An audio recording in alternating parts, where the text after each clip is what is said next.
This is the video for our 45-degree circular block technique.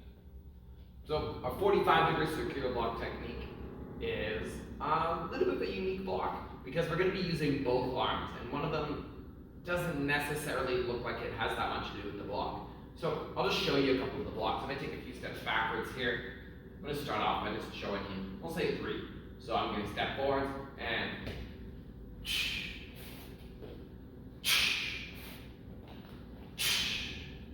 so a few things to keep in mind here. Obviously, I'm throwing the technique in a walking stance, and I'm throwing it with my back hand. For those of you paying attention, this is your first backhand block. Now, you might have noticed that I'm essentially throwing a middle block, but it's not coming straight forwards. Can you guess what angle it is coming out at?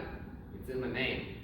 That's right, it's a 45-degree angle off of our center line, which would be 0. So 0 degrees would be straight forwards, 90 degrees would be straight sideways to my arm, so 45 degrees is going to be right in the middle. And not only is my block facing that way, I should have my shoulders turned to make a straight line from my elbow all the way back to that opposing shoulder. And I should look over top of that arm in the direction of that block. Now, you might have noticed that my other hand is doing something as well. So while this hand scoops down, this hand is going to come across my body. It's going to kind of meet in my elbow there, and as this hand comes up and across, this hand is going to pull back, landing where it always does in a block as we sink into that solid power. Now, that arm takes a few uses.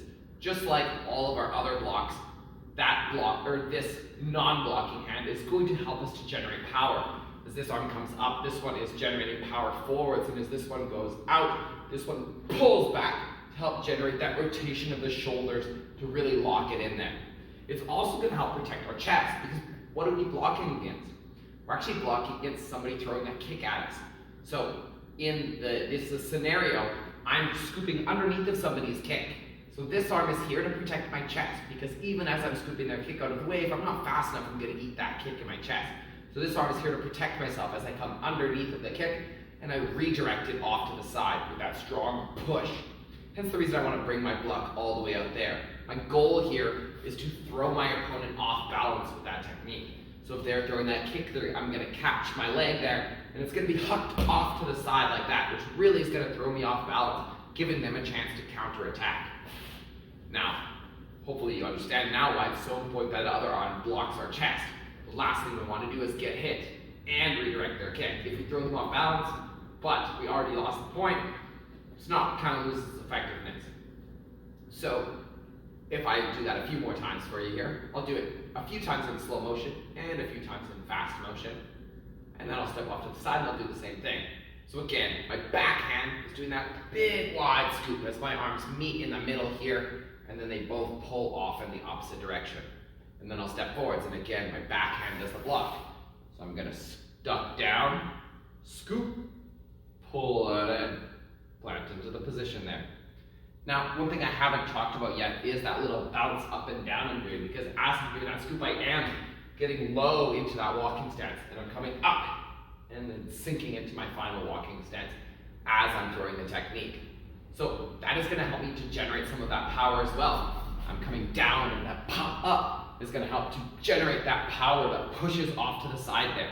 So I want to make sure I scoop down low and get that whole body moving. Not only to generate power, but because it makes the technique look a lot prettier. It makes it look a lot more presentable than if I just stand still and my arms do the movement. Sure, my arms could just do the movement, but you can probably tell right away how much power is missing out of those techniques versus when I'm getting that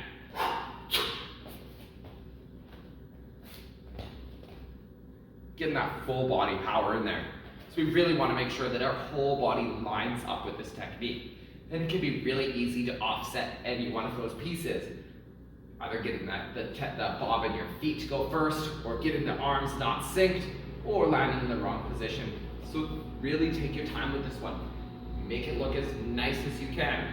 And if it helps, maybe get somebody to throw some kicks at you so you can practice pushing those kicks out of the way with that strong 45-degree block.